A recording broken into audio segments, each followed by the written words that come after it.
what is up, you guys? It's Tess, and today I'm going to be filming my January wrap-up.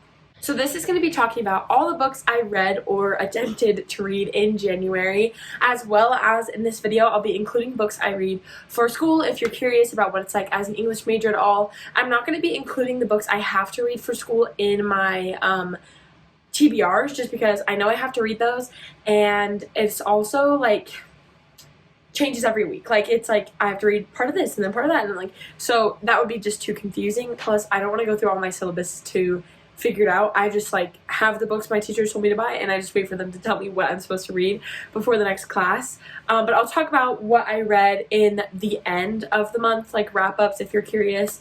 But I'll save those. Like, I'm gonna do it in order by what I started with. So hopefully you guys don't mind. I might keep it interesting to hear. I don't know. But yeah, let's just jump right into it. I read 8 books this month. Hypothetically, as of today, which is January 29th, I read 7 books and 85% of an 8th book.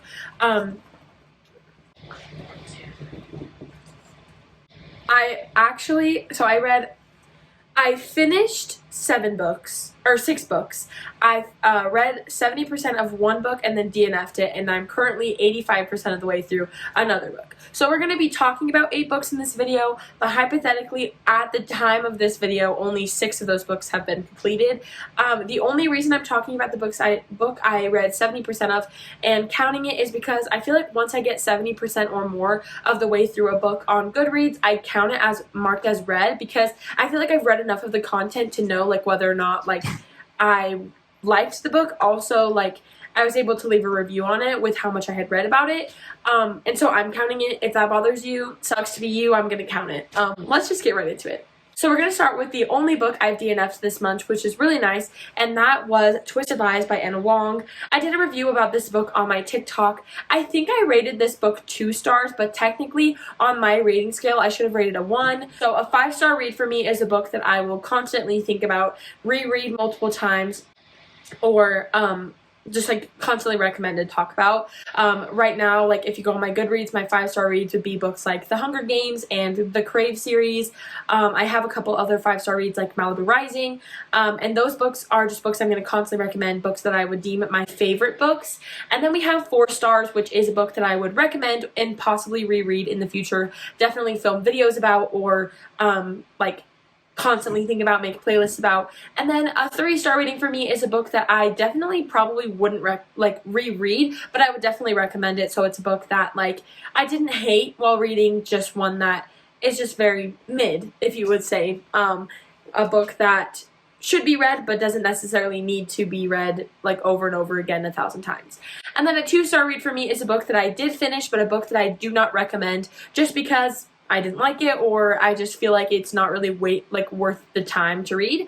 And then the 1-star reads being did not finish. I'm pretty sure I rated Twisted Lies a 2 because I felt like I read enough of it to say that I definitely think somebody else would like it, and I didn't want to rate it a 1-star because it's not necessarily a 1-star book. So let's get into the review of Twisted Lies. Psych, you thought. Sorry that the intro has been really long, but it's my first wrap-up of the year, and so I figured I should probably get you guys, like, acquainted with my rating system. Also, I feel like my last couple videos have been decently short, so this is, like, a long, like, eat your dinner, do whatever you need to type of video. But I just want to clarify that I will be putting the Goodreads ratings on all of them, because I don't remember. I have literally the fucking brain of a pea, and so like I don't remember what I actually rate them, so you can like see it. I'm gonna put it on the screen, but yeah, so sorry for the intermission, but thank you guys for sticking through the intro. Enjoy the rest of the video, and know that some of the stuff that comes out of my mouth is a lie, and the facts on Goodreads back up the review versus what I'm just spewing out of my mouth. So in August I read Twisted Love, Twisted Games, and Twisted Hate, all of which I liked a decent amount. Twisted Love being my least favorite because I'm not a huge dark romance fan, especially when the main character is completely remorseful for the darkness or the crimes in which they commit in the novel. And so I really loved Twisted Games, became one of my favorite books very quickly. And Twisted Hate was alright, but there was a little bit of darkness in that book that was hard for me to get through. Once I got to Twisted Lies, I didn't really realize it was going to be a dark romance. I thought it was just going to be like a billionaire fake dating romance. I feel like nobody's really talking about the fact that it's a dark romance, but it's an extremely dark romance. 70% of the way through the book, nothing had really happened other than the fact that you could kind of tell he had some like fucked up past.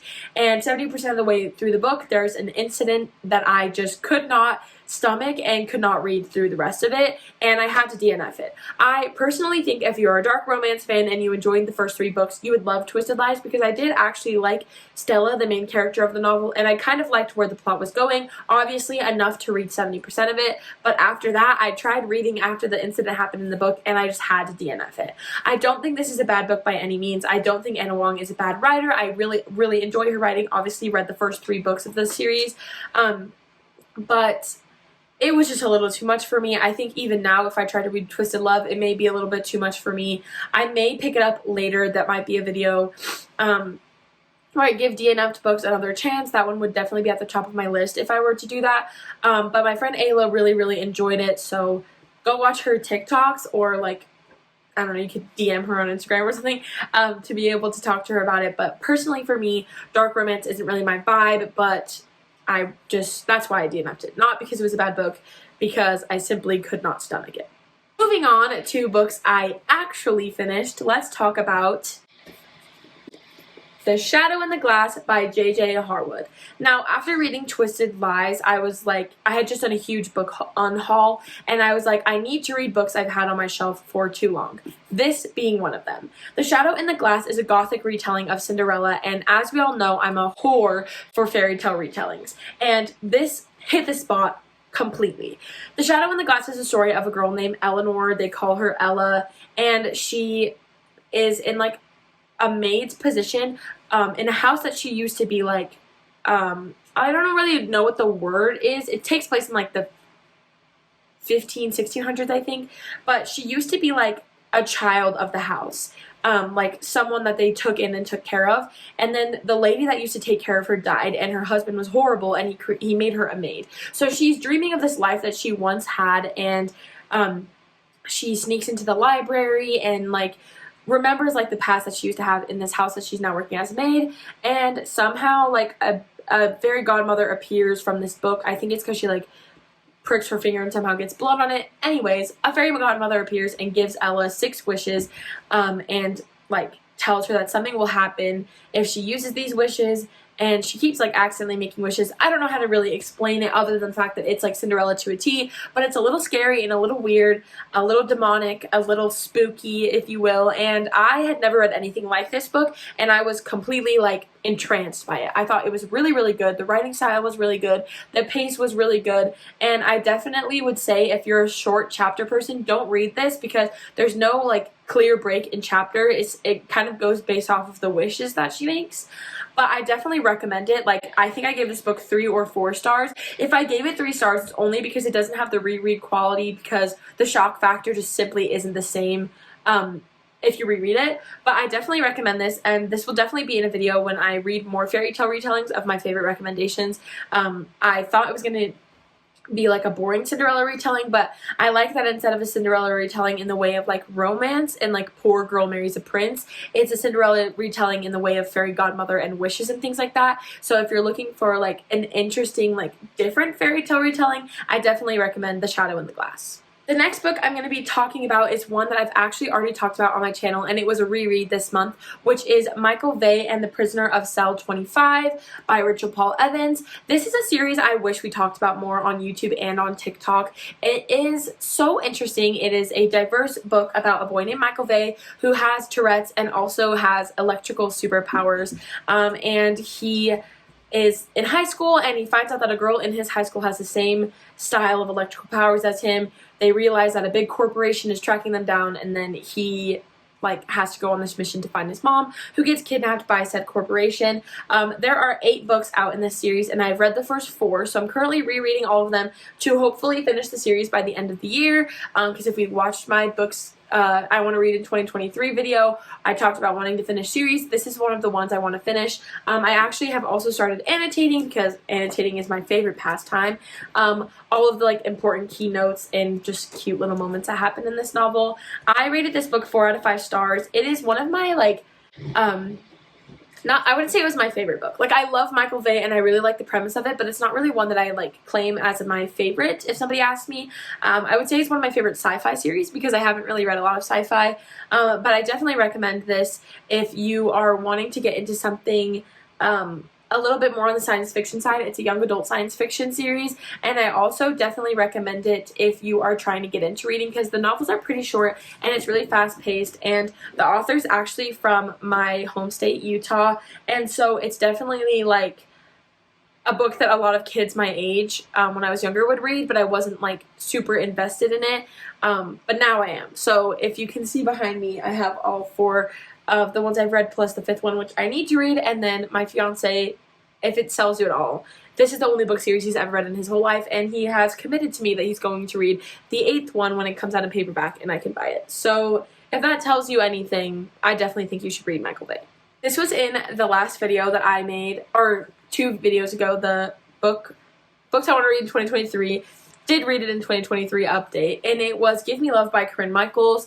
This is a book that I'm going to talk about forever. I have the 3rd one now, so I'm going to talk about the series forever, but in the last video I talked about Help Me Remember. In my books I want to read in 2023, I talked about how I want to read Give Me Love, and I just overall think Corinne Michaels may be one of the best indie authors I've ever read. This book is pretty fat. Compared to the other one, Shawty's a little thick. She is over 300 pages, and for a romance sometimes I'm like, that's a little too much. This book, not too much. I read this book on Kindle Unlimited because I have the physical copy, but I was like on the go a lot while reading it, and so I just got it on my Kindle so that I could read it like faster and lay in bed comfortably reading it, and boy did this not feel like 350 pages. This is a story about 2 people that are in a marriage of convenience. I can't remember their names. Sorry, one second. She reads too many books. Emmett and Blakely, or who they call Blake.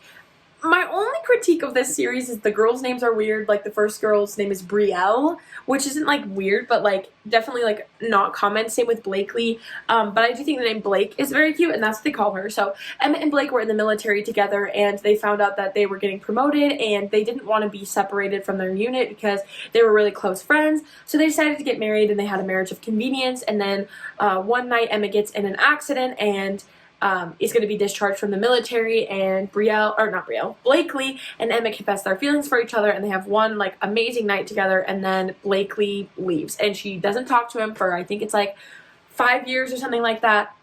He's heartbroken. She thinks she did what was best for him, and now she's come back because a murder that takes place in the first book continues to the second book, so you definitely need to read the first one. But she's a private investigator investigating things. It is really cute. Like, I wouldn't say it was a dark romance. I would just say that's kind of like a thriller suspense romance, in the way that like they're saving each other's lives. Talks a lot about their time in the military, so if that's something that like you're like, I don't really care about, maybe not read this, but I thought it was really good. And I just, small town romances, bro, like this is like one of the best ones I've ever read, and so just like consider reading it. This is the first marriage of convenience novel I've ever read. I will say that it's one of my favorite tropes now. Corinne Michaels just hits every time. I have 2 more books on my shelf by her that I will be reading by the end of the year. So I think I give this 4 out of 5 stars. Overall, the series right now is a 4 out of 5 stars for me. When I finish the last book, you'll hear about it. But I will never stop talking about the Rose Canyon series, so read this book ASAP. The next book I want to talk about I have on my physical shelf, but I read as an audiobook because I've been deciding that when I read audiobooks, I want to read them as I want to read audiobooks that are physical books I have on my shelf, so I don't feel like I'm not reading off my physical TBR, if that makes sense. So the first audiobook I read of the year was The Duke and I by Julia Quinn. I think I rated this 4 out of 5 stars. I have the signed special edition,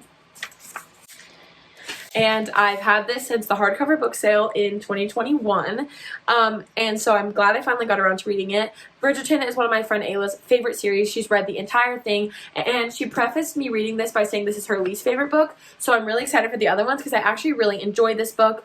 I love Simon and Daphne. I don't love Daphne as much as I love Simon. If you've seen the show or read the book, you know, like, she's kind of problematic towards the end. I definitely hated that plot line, but I liked the romance and I love the world of Bridgerton. Also, probably gonna listen to the rest of the books on audiobook just because the narrator was so good. She was like the perfect Lady Whistledown, like picturing everything. I also really like the books because I feel like you get to know the characters a lot more, as well as like I feel like in the show Lady Whistledown is so much of like a bigger part than she is in the book. Like, Lady Whistledown just be writing papers about people, but like in the show, like she kind of controls their life. So I definitely recommend reading the books if you enjoyed the show. Ignore the sticker on here. I actually hate that that's there. But yeah, I definitely really recommend this book. I thought it was really good. I found myself listening to it a lot and being intrigued by it. So if you have been thinking about reading the Bridgerton books, definitely recommend on audio. Definitely recommend reading them at all. But yeah, I gave this one 4 out of 5 stars. Excited to read the Viscount Who Loved Me. Trying to get through more of my physical TBR before reading that one. But I definitely will be continuing with the Bridgerton series. The next book is a book that I read for class, and that is La Vita Nuova by Dante. So if you've ever read Dante's Inferno, this is the same author, but this is before he wrote the Inferno and the Divine Comedy. It is a story about a man named Dante, obviously, writing about a girl named Beatrice that he fell in love with. And honestly, it's just like it's for my literature study class, and we're studying sonnets in that class. So this is just a book of sonnet, or it's a book that contains sonnets, but it's like a critique of his own sonnets and like an explanation. I thought it was decently good. So this book, it's not actually this long. This is all the Italian, and then this is all of the English translation. I thought it was pretty good. I think I rated like 3 out of 5 stars. Could definitely see why people like sonnets. I thought it was very good. I had to reread it like multiple times to be able to understand what was going on. But I will say that like my annotating skills helped me when it came to this, like being able to write stuff down. Also, just being able to discuss work like this was really nice. I guess, I don't know, guys, like this is what I had to read for class. So when I say I read 6 books like to completion this month, this was one of them, La Vita Nuova by Dante. I definitely see that I might read the Inferno and the Divine Comedy in the future because I actually really enjoyed his writing, and I thought he was kind of a king. He may be problematic. Let me do my research before confirming whether or not he's a king, but hypothetically he may be a king. The next book is the last book that I actually finished, and that is Doll House by Henrik Ibsen. I had to read this for my world literature class, so this is a book I think originally from Norway, translated to English, and it's actually a play. So if you like plays, don't read this one. I didn't think it was bad, but I did go to a performing arts high school and read a lot of plays, and I just feel like this is not one that you necessarily have to read. When he finished writing this, he was like, this wasn't meant to be a feminist play, but it is a feminist play. So if you wanted to read something like that is where it's good. I just think overall it was really quick. Like everything that happened, I feel like it was just repeated and repeated and repeated. So basically there's this girl named Nora and her husband gets really sick and they have to like go to Italy. I'm assuming because he gets sick from overworking himself, and so they have to move to Italy to give him a break from overworking himself, but like they're poor and they just got married, so they need money. She like forges a signature and then someone starts to blackmail her, and it's called A Doll's House, or it's called Doll's House because her husband Torvald doesn't see her as like a real person. He wants her to be dressed up and perform little tricks for him and dances and calls her like these sweet little names, and overall it's just a metaphor for like women at that time being viewed as dolls and not having like a real like substantial impact on the world. Like I said, he said it wasn't supposed to be a feminist like play, but it ended up being a feminist play, so I did like the overall message. I just feel like my life would not have changed if I didn't read it, so I rated it 2 stars on Goodreads. I did like think it was kind of funny, and I do love my class, so it's like a lot easier to discuss because I really enjoy the class that I'm in, and so I like reading it to be able to then discuss it. But we all kind of just discussed about how horrible all the characters are. But yeah, it was pretty alright. I rated it 2 out of 5 stars. Don't read it, but like don't not read it. Like I don't know how to explain it. I wouldn't have DNF'd it if I didn't have to read it for class, but I also would not have read it if I hadn't been assigned it for class. But we'll see. The next book we're reading in class is Passing by I think it's by a girl named Nella Larson. I'm not exactly sure, but hopefully the next book is better. But yeah, 2 out of 5. Not horrible. Actually just finished right before this video, and after this video I have to go to class to discuss it. So I would say overall experience reading it, 3 out of 5 because I enjoy my class. The work itself, 2 out of 5. This is going to be my only 5-star read of the month, and I want to preface this by saying check the trigger warnings, check the content warnings, and listen to them. Like, if you genuinely like feel like they might be triggering to you, they will be, because this is one of the most graphic books I've ever read, and for me personally was really like triggering, but I'm in a really good mental state, so like it did like make me think about my past, but it didn't like make me wanna, you know what I'm saying? But definitely pay attention to your mental health while reading this. The book I'm talking about is A Little Life by Hanya Yanagihara. I'm pretty sure I talked about this book in my 2023 TBR as well, which probably should have just been a January TBR because I read a lot of those books. But A Little Life, people keep asking me what it's about, and I simply could not tell you. Like, when I picked this book up, I was like, this is going to be boring, and I'm not going to read it, and I should have just unhauled it a long time ago. I'm so glad I didn't do that. This has been one of the best books I've ever read in my life. So I'm annotating it. This is what the annotations currently look like. And I still have about 200 pages left, but I'm absolutely in love with the writing style of this book. I'm invested in all the characters' lives. I hate some of them. I love some of them. And every emotion that Hanya is trying to make you feel it. Like, I don't know what it is about his writing. I definitely will be picking up his other books because something about reading a book about someone's life has never been so beautiful in my life. Like, sometimes literary fiction, I'm like, this is fucking boring because I don't just want to sit and read a book about somebody's life, but I find myself entranced by Jude's life, by his relationship with Wilhelm, by his relationship with all of his friends, his college life, his background, and it's just the way that the story is told. Like, Jude is introduced in the beginning as just this enigma. Nobody knows anything about him until the day they meet him. They start learning, like, how he acts and things like that, but it's very superficial information they know about him. And just the fact that through Jude and other characters, you start to learn so much about him, it's just keeps you on the hook. Like, this is one of the most beautiful books I've ever read. I'm going to end up rating this 5 stars, but I'm not ever going to read it again because I just don't think I could. Like, I think this is a book you read one time and think about for the rest of your life, because I've been reading this since January 19th, so for the past 10 days, and I've thought about it every single day. And every time somebody asks me about it, I'm like, I don't know how to explain this to you other than that it's graphic and triggering. But it's so much more than that. It is a beautiful story about somebody's life, and you just need to be, like, in a good mental state to read this, to be able to understand the beauty behind the horror that is in this novel.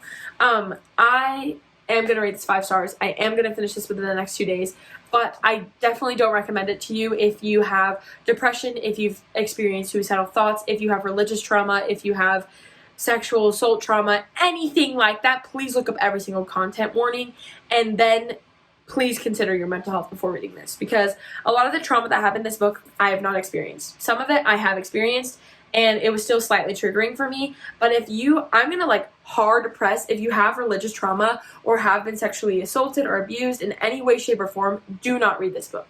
The way that he makes you see the beauty in the horror is that the horror in the novel is extremely graphic and extremely like in your face, like you cannot avoid it. And so the beauty seems so beautiful compared to the horror that he goes through. And so I will say, like, I feel like a lot of other books, a lot of other reviews of this book have romanticized it. I'm not romanticizing this. Like, this is a horrible book. Horrible in the sense of the content of the book. Beautifully written. And the beautiful moments are beautiful. But, like, this book should not be romanticized. So take that with a grain of salt. And know that this is going to be a 5-star read for me, but it may be extremely triggering, graphic, and a horrible read for you. Also, it's 800 pages of horrible graphic content that is beautiful, if that makes sense. I don't know how else to explain it. Look up the content warnings. Look up a summary if you're really interested in if something will trigger you. If you're willing to take the risk, as which I was, make sure you're in a good headspace. make sure you look at the content warnings. Like, I cannot press this enough. Like, I don't even really want to talk about this book. Like, I want to talk about it, but at the same time, I don't want to publicize that this is a good book because I don't want somebody to be hurt by this book. So just consider the fact that you may be hurt while reading this, and yeah, take every word I said with a grain of salt. Beautifully written, beautiful story. Horrible things happen in this book, and it's very extremely graphic. So keep that in mind. But yeah. So that is the last book that I read and will be reading this month. I will be filming a TBR video that's going to be posted very quickly after this because next month I'm doing Fantasy February, so I'm only reading fantasy books. So hopefully that will be fun and help me get through my TBR because I feel like a lot of my TBR is fantasy, so I'm trying to get like some of those down. But yeah, watch my next video because I have a huge announcement in my next video. Huge for me, at least, and I'm really excited about it, so please watch my next video. This video is going to go up Tuesday, January 31st, and then today's actually the 30th, not the 29th, so I don't know why I said it was the 29th. I actually have 2 days to read it because today's 30th and tomorrow's 31st. But my next video is going to be posted February 1st because it's going to be my February TBR. So you're going to get 2 videos this week, but not on Saturday. It's going to be Tuesday and Wednesday. And then next week I'll be filming a different video and hopefully be filming a reading vlog of what I read throughout Fantasy February and how well I'm doing. But yeah, thank you guys again so much for watching. I have a reading vlog that is unedited, needs to be edited and posted. So hopefully there will be a bonus video next week as well. Doing my best to push out content, so if you're not subscribed, please subscribe. And if you're not following my TikTok, I just hit 9,500 followers, so if you are 500 people that don't already follow me on TikTok, please go follow me so I can finally hit my goal of 10K and stop using my Tess Loves Books 10K hashtag that has literally over 1 million views. I think it has 2 million views now, so consider consider going to follow me. Again, thank you guys so much for reading. Follow my Goodreads for my final review of A Little Life. Check the content warnings on all of these books, and I hope you guys have a great day. I will see you in my next video. Bye!